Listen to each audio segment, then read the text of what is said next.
রহমানির রহিম। সম্মানিত তালতলা গ্রামবাসী, আসসালামু আলাইকুম রহমতুল্লাহ। সকলকে জানাই বাংলাদেশ জাতীয়তাবাদী দল বিএনপি রূপসা সদরস্থ 4 নং টিএসবি শাখার পক্ষ থেকে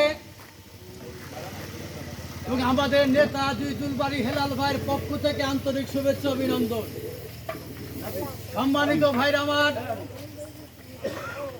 আমরা আপনাদের কাছে বারবার আছি আমাদের নেতাজি জুলবাড়ি হেলাল ভাইয়ের কিছু বার্তা নিয়ে। আমাদের নেতাজি জুলবাড়ি হেলাল ভাই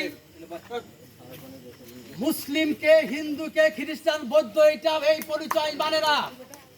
হেলাল ভাইয়ের ঘোষণা আমরা বাংলাদেশি। হেলাল ভাইয়ের ঘোষণা রূপসা হেলাল ভাইয়ের পরিবার। এ অঞ্চলে কোনো সন্ত্রাসী, চাঁদাবাজি, লুটতারাজ, দখলবাজ কখনোই বিএনপি হতে পারে না। কখনোই কোনো বাতিলে যোগ্যকারীরা বিএনপি সমর্থন করে না। হেলাল ভাই তাদেরকে বরদাস্ত করবে না কখনোই। আমরা আপনাদের কাছে আসছি যে আপনাদের সম্পদ সম্মান রক্ষার দায়িত্ব নিয়েছেন আমাদের নেতাজি জুলবাড়ি হেলাল ভাই।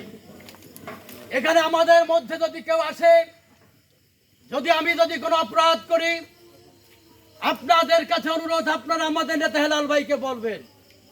হেলাল ভাইয়ের মোবাইল নাম্বার অনেকের কাছে আছেন। এই গ্রামের আমাদের ওয়ার্ড বিএনপি সভাপতি বাবুল ভাইয়ের কাছে আছে, মাসুদ ভাইয়ের কাছে আছে। আপনারা নেবেন।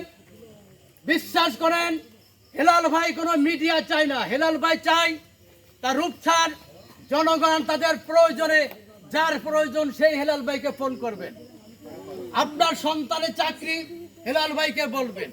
আপনার সম্পদ, আপনার সম্মান, আপনাদের প্রতি কোনো কে ধরনের কিছু আসুক, আমার অপরাধ কখনোই বিএনপি অপরাধ করছে এইটা আপনারা কখনোই মনে করবেন না।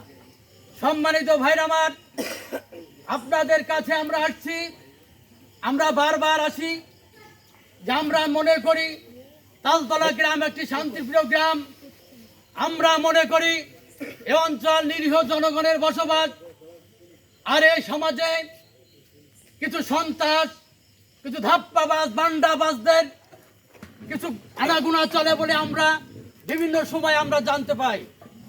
এদের কোনো রাজনৈতিক পরিচয় নাই এবং এদেরকে প্রতিহত করার জন্য হেলাল ভাইয়ের হাজার হাজার কর্মী বাহিনী অঞ্চলে সর্বপ্রথম প্রস্তুত আছে ইনশাআল্লাহ। আপনারা আমাদের জন্য দোয়া করবেন, হেলাল ভাইয়ের জন্য দোয়া আশীর্বাদ করবেন।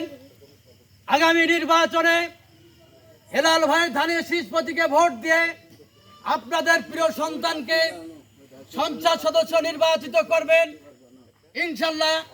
আপনাদের সার্বিক দায়িত্ব হেলাল ভাই নিজেই নিয়ে, সার্বিক দায়িত্ব হেলাল ভাইয়ের কর্মী হিসেবে আমরা নিলাম। খুদা হাফেজ। বাংলাদেশ জিন্দাবাদ।